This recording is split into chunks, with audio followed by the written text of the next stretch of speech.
Hey there everyone, welcome to Prog Monster. My name is Murph. I am the host of this show, a show dedicated to progressive rock and other forms of rock music. So we're back with the series I'm doing for July, which is those great bands with two or more great lead vocalists.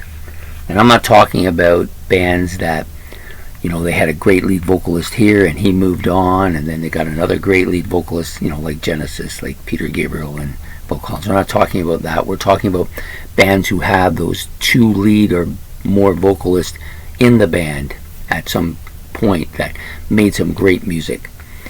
Have you been following? You've seen some of the bands I've chosen. Maybe people are starting to get the idea of what I'm doing here.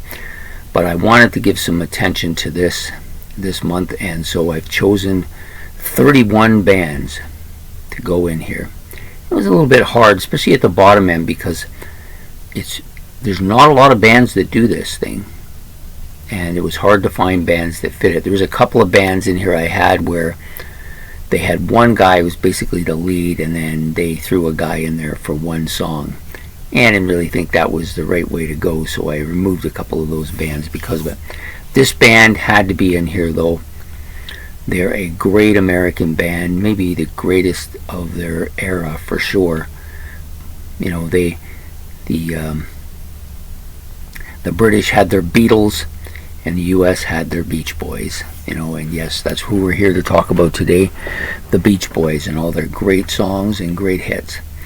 In many ways, they all sang in the band.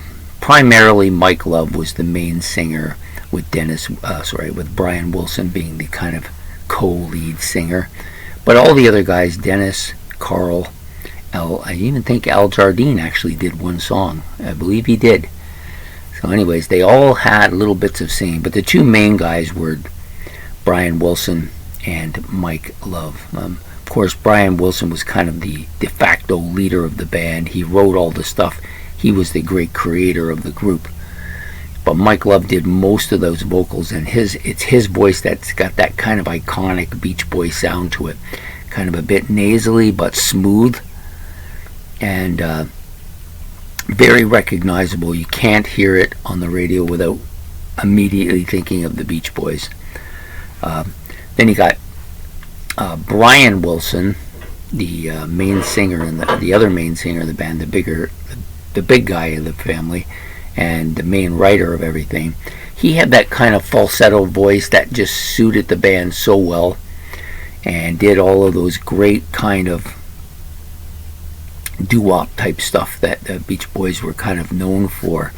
And they harmonized very well. All five of them harmonized very well. My love for them is infinite. They just have so many catchy tunes.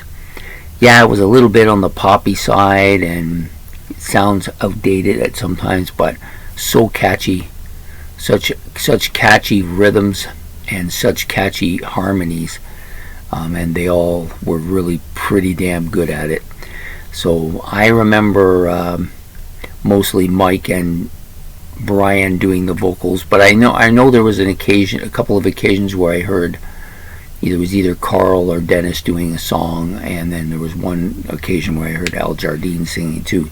So they weren't just limited to the two guys. They did do a few other things, but they were mainly known for their harmonies, even though both those lead vocalists are fantastic.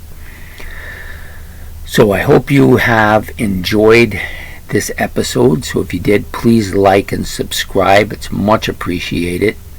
Make your comments. What are your experiences with the Beach Boys? Do you love them? Do you not love them? Do you like all the members? There's ones in there that you care less about. Do you think this band is arguably one of the greatest, if not the best, American band of all time? And what do you think of the vocals of Mike Love and Brian Wilson and the rest of them? There's all kinds of comments you can make. I'm open to listening, so let me have it, so to speak.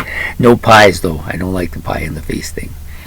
So anyways, please have yourself a good day, and we'll be back on day number 26 with another band. Take care. Bye.